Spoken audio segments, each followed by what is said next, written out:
이번 주하고 다음 주에 걸쳐서 다윗과 그 왕국에 관한 말씀을 같이 좀 나누려고 합니다.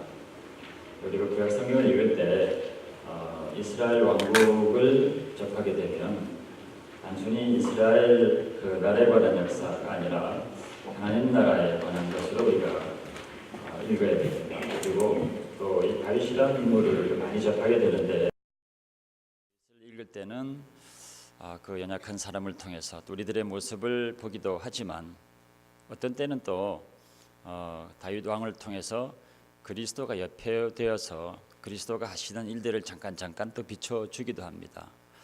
우리가 그리스도를 온전히 다 접해서 알 수 없기 때문에 예전부터 주님을 알 수 있도록 사람들을 통해서 구체적인 또 역사의 일들을 통해서 조금씩 이제 비춰주고 있었거든요.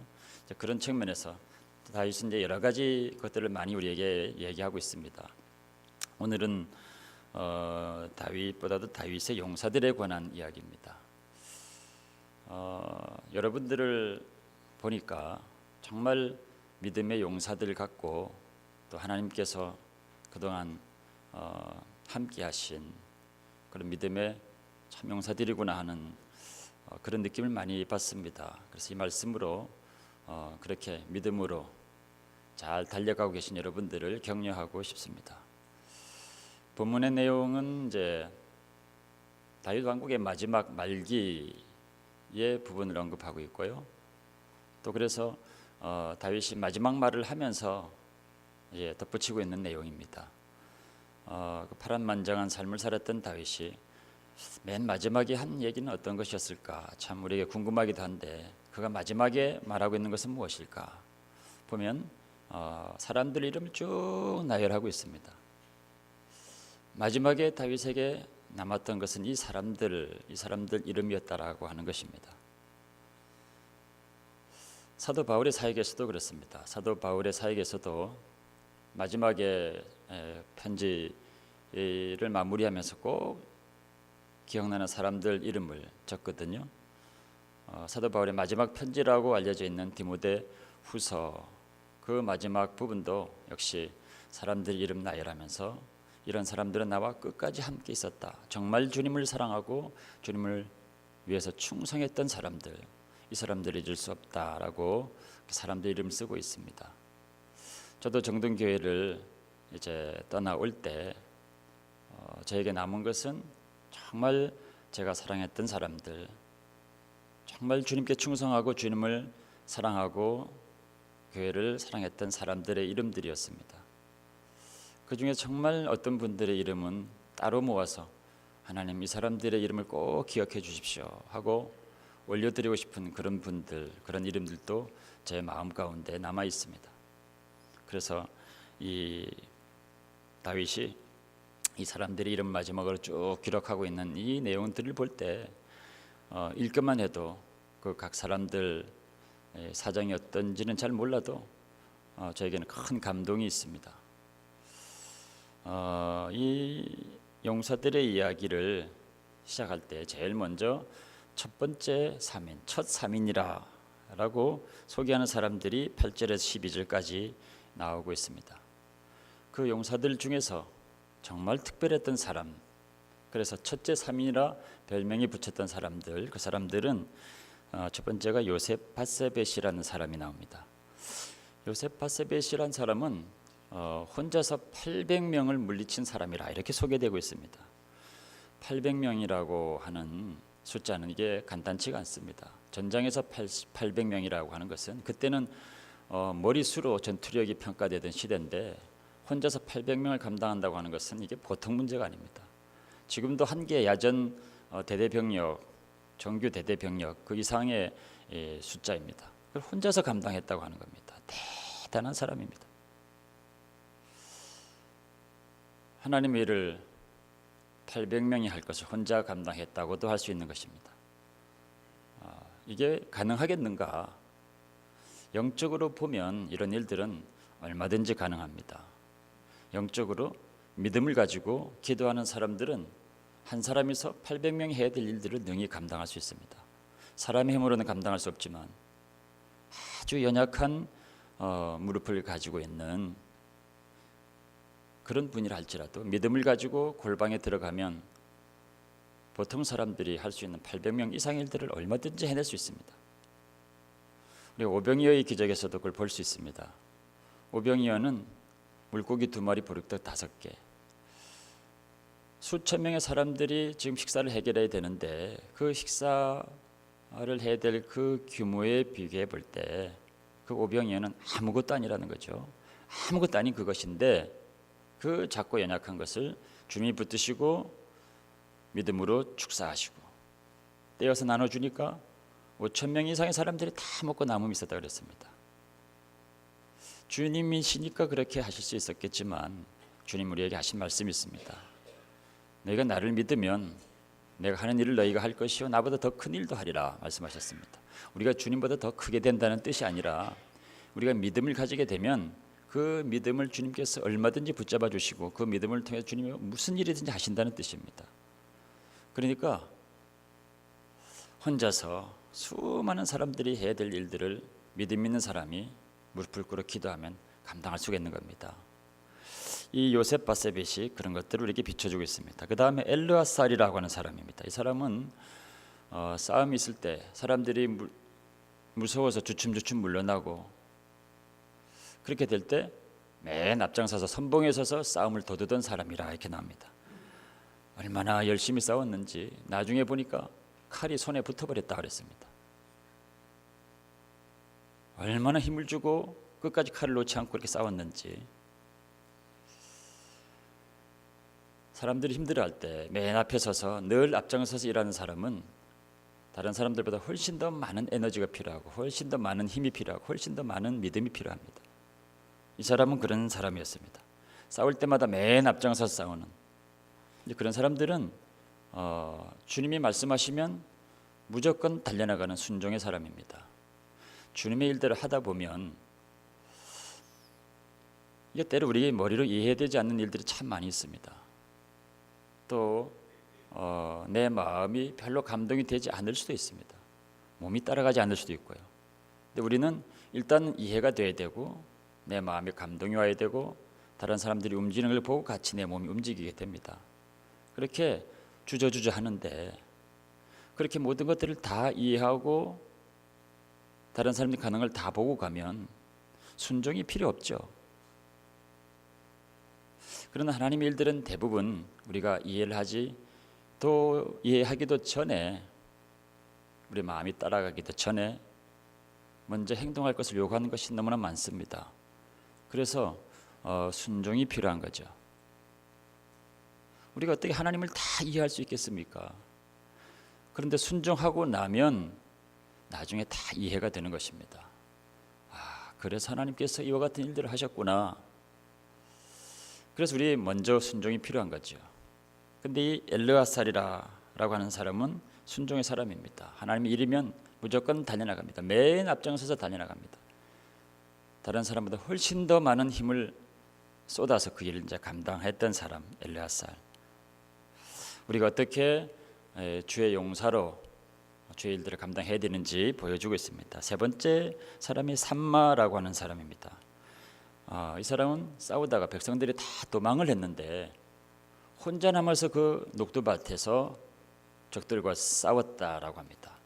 혼자 싸웠는데도 다 물리치고 백성들은 나중에 따라가면서 전리품만 주셨다. 본문에 그렇게 얘기하고 있습니다.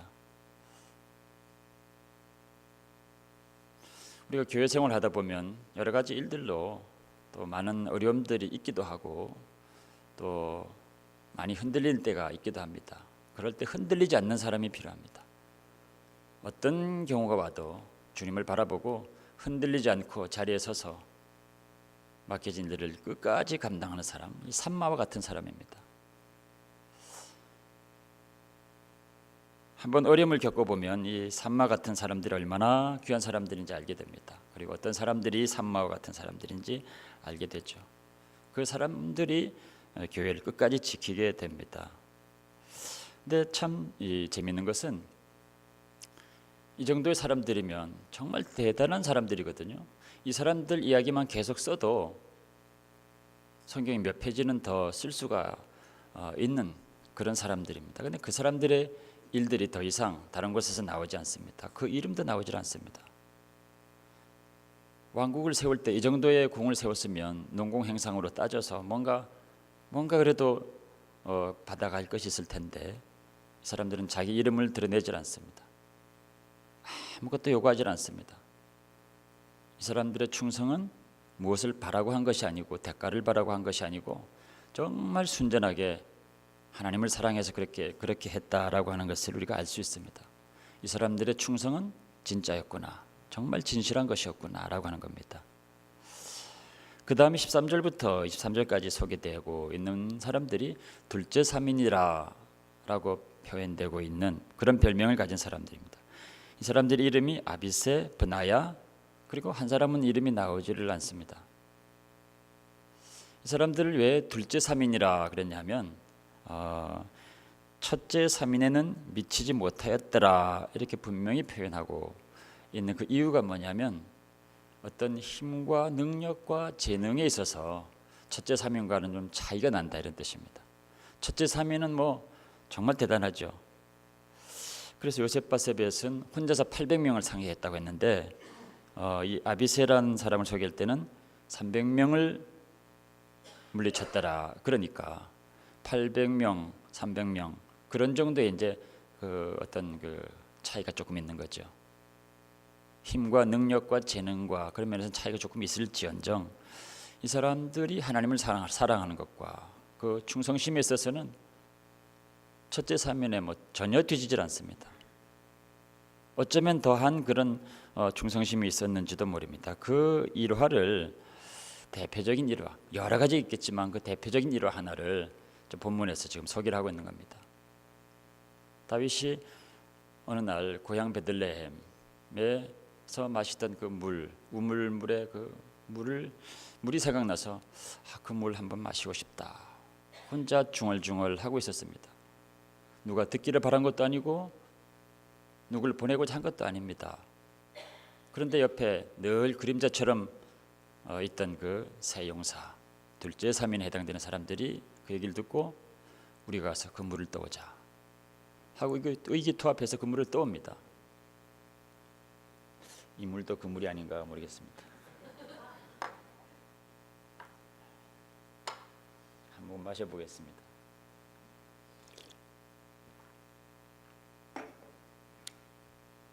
저는 이렇게 이제 한 모금 이렇게 마셨는데 다윗은 이 물을 마시지를 못합니다. 왜냐하면은 거기는 블레셋 사람들이 진을 벌써 치고 있고 접근할 수가 없는 곳이었거든요. 그리로 간다는 것은 목숨을 내놓는 것과 똑같습니다. 그 군대가 진을 치고 있는데 이 세 사람이 가서 그 물을 떠오겠다고 간 겁니다. 그러니까 목숨을 걸고 간 거죠.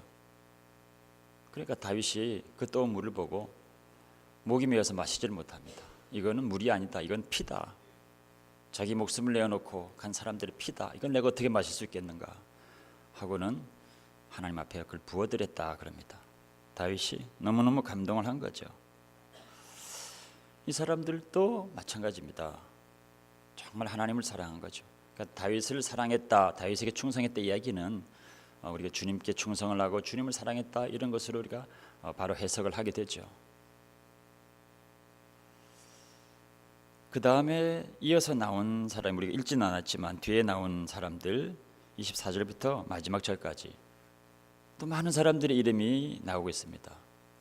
전체적으로 이 사람들을 30용사라 이렇게 부르기도 합니다. 이 사람들 사실은 이 사람들이 더 기억에 나는 사람일 수도 있습니다. 그 중에 이제 대표적인 몇 사람 앞에 좀 더 그 일화를 소개했지만 누가 더 낫고 누가 덜 하고 이렇게 말할 수가 없는 겁니다. 이 사람들은 다 용사였기 때문에 군인이었기 때문에 다 자기 위치가 있고 계급이 있겠죠. 군대에서는 계급이 굉장히 중요합니다. 지위가 직책이 굉장히 중요하고요. 서열이 굉장히 중요한데 이 사람들은 이름만 쭉 나열되어 있을 뿐이지 이 사람들의 계급도 직책도 표시를 하지 않고 있습니다. 어떤 사람은 높은 위치에 있었을 것이고 어떤 사람은 낮은 위치일 수도 있습니다. 그게 중요하지 않다는 것입니다. 정말 이 사람들은 순전하게 하나님을 사랑하고 다윗을 사랑해서 목숨을 바쳐서 싸웠던 그 사람들입니다. 주님을 사랑해서 충성하고 헌신하는 사람들은 대가를 요구하지 않습니다. 자기 이름을 구하고 자기 이름이 높아지는 것을 바라지 않습니다. 자기 이름이 사람들에게 인정받지 않아도 상관하지 않습니다. 기드온의 300용사들을 다 기억하시고 계실 것입니다. 300명으로 중과 부적인 그 상태인 그 적들을, 수많은 적을 다 물리쳤던 그 용사들의 이름, 그 이름을 우리는 다 기억할 수 없습니다. 그러나 그 한 사람 한 사람들이 얼마나 중요한지 모르죠. 초대교회를 세웠던 것도 마가 다락방에 모였던 120여 명의 사람들, 그 이름 우리가 다 기억할 수 없습니다. 그러나 그 한 사람 한 사람들이 얼마나 귀한 사람들인지 모릅니다. 이름 없는 그 사람들, 이름 없이 헌신하고 충성했던 사람들, 주님만 사랑해서 기꺼이 자기 생명을 던졌던 사람들, 우리는 기억하고 있지 못한데 하늘에는 그 이름이 다 기록되고 있습니다. 어떻게 하면 우리도 이 사람들처럼 순전하게 대가를 바라지 않고 우리 이름이 기억되기를 바라지 않고 아무것도 원하지 않고 주님께 헌신하고 충성하고 우리의 사랑을 다 드릴 수 있을까? 어떻게 하면 정말 이게 다윗이 목이 메었던 것 같이 주님이 너무너무 감동하셔서 우리들의 임을 다 기억하시고 우리를 이렇게 안아주실 수 있을까? 첫 번째로 기억해 보는 것은 주님의 마음을 우리가 잘 헤아려야 됩니다. 교회는 주님의 몸인데 이 교회를 향한 주님의 마음이 있습니다. 주님의 마음, 주님의 뜻을 늘 헤아려야 됩니다. 우리가 교회를 위해서 열심히 일하고 맡겨진 사명을 감당하기 위해서 열심히 달려나가다가 보면 때로는 주님을 사랑하는 것 말고도 그 일을 열심히 감당할 때가 있습니다. 사실 이스라엘 이때 당시에 군대의 총사령관은 요압입니다. 아주 훌륭한 장수였습니다. 지략이 뛰어나고 용맹하고 전투에서 세운 전공이 누구보다 많습니다. 그래서 서열이 1위이지만 그러나 이 용사들의 이름 가운데 다윗의 아우의 이름은 있는데 요압의 아우의 이름은 있는데 요압은 보이질 않습니다. 정말 충성스럽고 능력이 있는 사람이었는데 그 이름이 보이질 않습니다. 열심히 일했지만 그러나 정말 하나님에 대한 사랑, 다윗에 대한 충성, 그것이 조금 모자랐던 것 같습니다. 다른 사람들은 무엇보다도 하나님에 대한 사랑과 또 충성에 탁월했던 사람들이죠.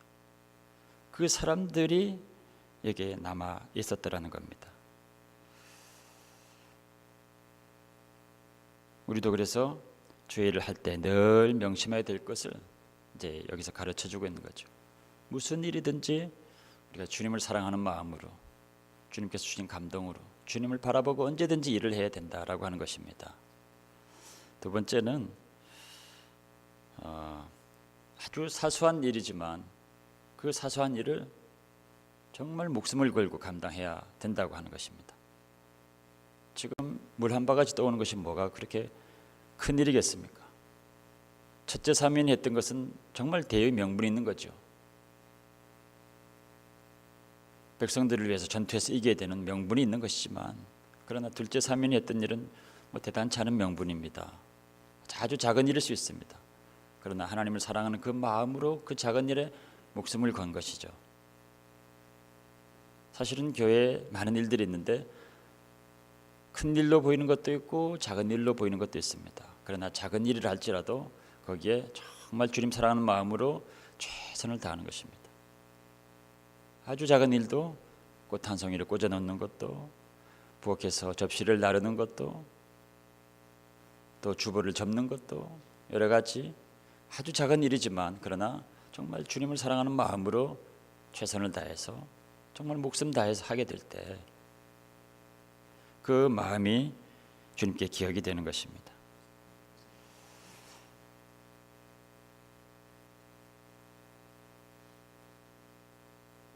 또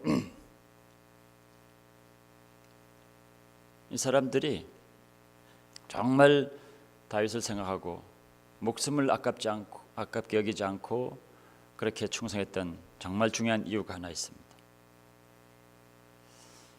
다윗이 사무엘상 22장의 1, 2절에서 사울에게 쫓겨서 아둘람 동굴에 피신했을 때 자기 자신도 그렇게 비참한 상태에 있었는데 소문을 듣고 이 사람 저 사람 그 동굴로 모이게 됩니다. 그때 모였던 사람들이 환난당한 자, 빚진 자, 마음이 원통한 자들이라 그랬습니다. 여러 가지 이유들로 인해서 삶에 큰 위기를 겪었던 사람들, 큰 고통을 겪고 있었던 사람들, 정말 절박한 상황 가운데 누군가의 도움을 필요로 했던 사람들이 있었는데 이 사람들이 다윗이 거기에 있다는 소식을 듣고 그냥 찾아간 겁니다. 어려움 가운데 있는 다윗은 자기를 받아줄 수 있겠거니 하고 갔는데 동병상련의 마음으로 다 그들을 받아준 겁니다. 그들을 위로하고 격려하고 그렇게 했더니 그 은혜를 잊지 못하고 목숨을 아깝게 여기지 않고 평생을 그를 섬겨서 충성을 하게 되는 것입니다. 30용사들 이름 쭉 이제 마지막에 이름들 나와 있는 것 중에 맨 마지막에 보면 햇사람 우리아라라고 하는 이름이 나옵니다. 햇사람 우리아는 우리가 잘 알고 있는 인물이죠. 밧세바의 남편이기도 합니다. 근데 햇사람이라고 하는 것은 헷 족속이라고 하는 것은 이스라엘 사람들이 가장 천히 여기던 무시하던 가나안 7족 중에 한 족속입니다. 헷 족속. 근데 그 햇사람 우리아가 어떻게 해서인지 하나님을 믿게 되고 하나님의 백성들 사이에 거하게 됩니다. 워낙 또 재주가 출중하고 그래서 두각이 나타나긴 했지만 그러나 헷 족속이라는 것 때문에 늘 무시받고 또 어려움을 당하고 했던 사람인 것 같습니다. 근데 그가 다윗을 찾아온 겁니다. 근데 다윗이 그를 다 받아주고 격려하고 그래서 하나님 나라를 세워가는데 그를 정말 중요한 자리에 그를 기용하고 그 은혜를 우리아 장군이 잊지 못하는 거지. 헷 족속 우리아, 헷 사람 우리아.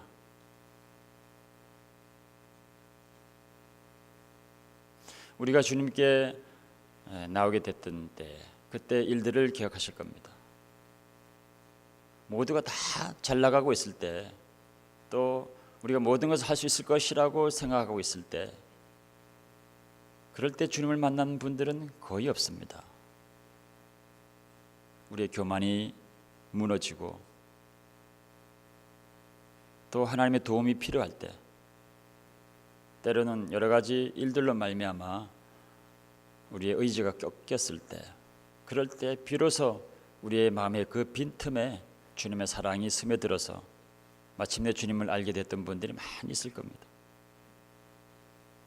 이후에도 우리가 어려움이 있을 때마다 주님께서 우리를 위로하시고 도우시고 우리를 찾아오시고 우리를 세우셨던 그 일들을 기억하시는 분들이 많이 있을 겁니다. 그때 그 은혜를 기억하는 겁니다. 주님에 대한 그 은혜. 아무도 우리를 바라주지 않았을 때 우리를 받아주셨던 주님의 은혜. 우리가 무너졌을 때 우리를 다시 세워주신 주님의 은혜. 우리가 좌절했을 때 우리를 다시 격려해 주신 그 주님의 은혜. 그 은혜를 기억하면 우리가 주님께 무엇을 드려도 아깝지가 않은 겁니다. 가장 귀한 것들을 드려도 아깝지가 않은 것이죠. 그 은혜를 기억함으로 사랑과 충성과 헌신을 주님께 기꺼이 드리게 되는 것입니다. 이것이 결코 과한 것이 아니고 당연히 그렇게 될 것은 뭐냐면 하나님께서 우리에게 그런 것을 요구하신다는 것입니다. 고린도전서 4장 1절 2절에서 하나님의 비밀을 맡은 자들이 마땅히 구해야 할 것이 충성이라 이야기하고 있습니다. 우리 모두는 이미 하나님의 비밀을 다 들은 사람들입니다. 하나님의 비밀을 맡은 자들은 마땅히 충성을 구해야 된다고 합니다. 그러니까 누구는 충성을 구하고 누구는 앞서가고 나는 뒤에 있고 그것이 아니라 하나님의 비밀을 알았다는 사람들은 다 누구나 할 것 없이 충성을 구해야 된다는 겁니다. 그게 하나님의 명령인 것이죠. 갈라디아서 5장에 보면 성령께서 우리에게 오셔서 우리를 바꾸어 가기를 원하시는, 하나님의 성품으로 바꾸어 가기를 원하시는, 그래서 열매를 맺게 하시는 것들이 쭉 나옵니다. 9가지가. 그 중에 하나가 충성이라 그럽니다. 충성은 성령께서 우리에게 맺기를 원하시는 것입니다. 최춘선 할아버지라고 여러분들 혹시 아시나요? 팔복 시리즈로 다큐멘터리로 방영이 됐던 그 스토리를 많은 분들이 아시리라고 생각합니다. 한국에서 전철에서 늘 맨발로 전도하시던 그 할아버지, 그 할아버지를 제가 한국에 있을 때 몇 번을 마주친 적이 있습니다. 그때는 그분인 줄 몰랐죠. 나중에 다큐멘터리로 방영이 되고 했을 때 그분이 그분이었구나 나중에 알게 됐었습니다. 그분이 평생을 맨발로 전철에서 전도하시고 그러시다가 마지막 날도 전도하시고 돌아가셨는데, 그때 그분이 남긴 마지막 유언 같은 이야기가 충성은 열매 가운데 하나요, 그런 말씀을 남겼습니다. 충성은 성령의 열매, 성령께서 우리 안에 맺기를 원하시는 그 열매 가운데 하나라는 겁니다. 하나님께서 우리에게 마땅히 구할 것은 충성이라 명령하시고, 성령은 우리 안에서 열매 맺기를 간절히 구하시는 것이 주님에 대한 사랑과 충성인 것입니다. 그렇게 주님을 사랑해서 충성을 다했던 분들이 이곳에 다 이렇게 앉아 계시니 얼마나 감사한지 모르겠습니다. 여러분들 모습을 보니까 다 그 다윗의 용사들의 모습을 보는 것 같습니다.